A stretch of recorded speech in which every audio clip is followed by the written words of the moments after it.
Trying to eat perfectly or adopt a radical new diet plan, it doesn't really work. It often leaves you ugly crying at the bottom of a sleeve of Oreos, or in my case, at the bottom of a bag of Doritos. We've all got our issues. You see, nutrition doesn't have to be all or nothing. And your diet doesn't have to be perfect in order for you to lose weight, build muscle mass, and improve your health. See, there really is no perfect diet, and food is fuel. We talk about that sometimes, but shouldn't it be enjoyable too? So rather than focusing on the little things that don't really matter when you're first starting out, like is this keto or how many points are in this protein bar, let's focus first on getting you proper nutrition. And let's focus on keeping it super simple. So let's find some things that you enjoy to eat that actually support your health and fitness goals. I'm sure there's some things out there. I'm your fitness coach, Carl, and I want to share a few strategies with you so you can set yourself up for success this week. It's all about getting those little wins. Those little wins add up, and next thing you know, you've got a big change. You know, when I really look at it, it all comes down to being prepared. So let me show you what I mean. When I say being prepared, you probably jump to meal prep. Oh God, I don't want to do this. Well, you know what? Meal prep does work. And if you're serious about making some changes, maybe this is something that you want to look into. But it doesn't have to be boring, and you don't have to eat the same crap all the time.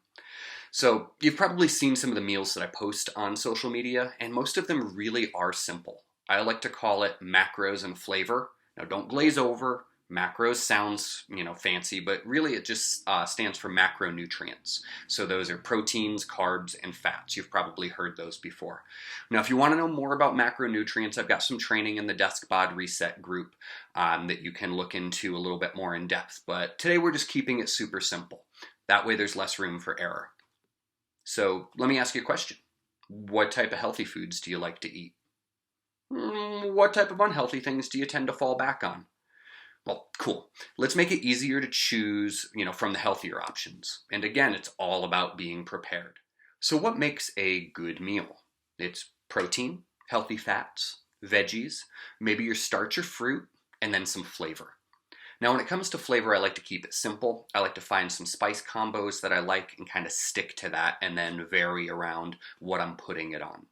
So when I say spices, I'm talking about dry rubs and spice mixtures and staying away from stuff that's in refrigerated sauces.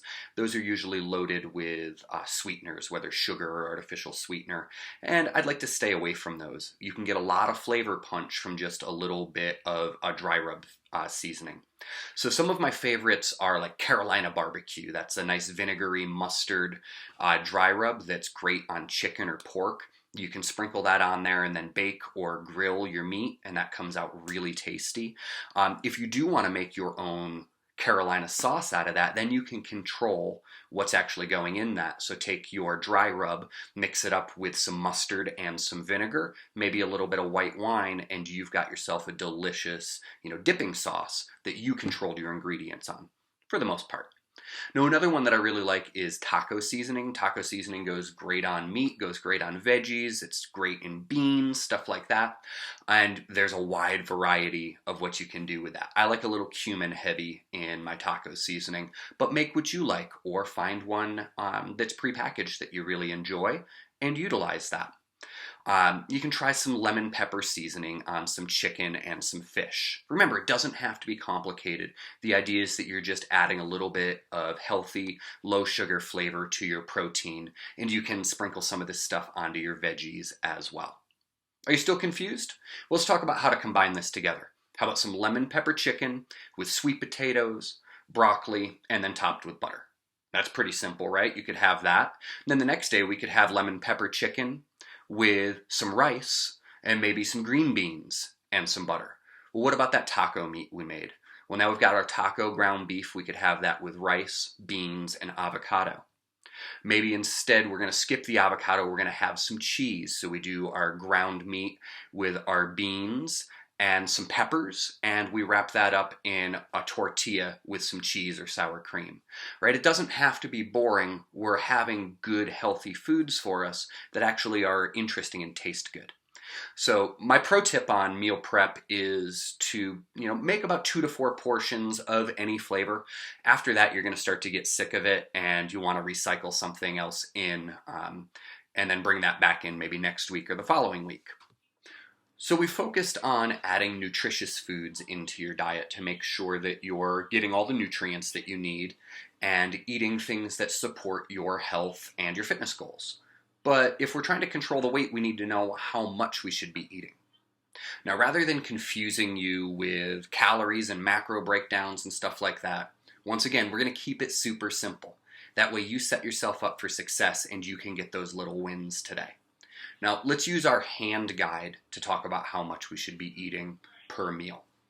Let's start with our protein. Our protein is the size of your palm, right? And that's going to be this way and in thickness. So that's probably about the size of a burger or a chicken breast. That's pretty self-explanatory. Next, you're going to look at your starches and your fruits, and those are going to fit in your cupped palm. So you could fill your cupped palm with berries or with sliced banana or with rice. Those are things that would classify in that serving size. Next, we're going to look at our thumbs. Now, our thumb is going to be the serving of fat that we have, and we're actually going to have 2 of those per meal. That's going to help satiate you and keep you satisfied, as well as help you absorb the vitamins and minerals in the other foods. These vitamins and minerals are mostly going to be packed into our fist-sized portions of vegetables. Now, vegetables, you can have 2 fistfuls of them per meal. That'll help you hold full as well as really pack that nutrition in. Now, my favorite veggies are going to be cruciferous vegetables. These are things like broccoli and kale, but you can certainly have other veggies too. Now, what about snacks? So when you say snacks, are you talking about mini meals or are you talking about junk food?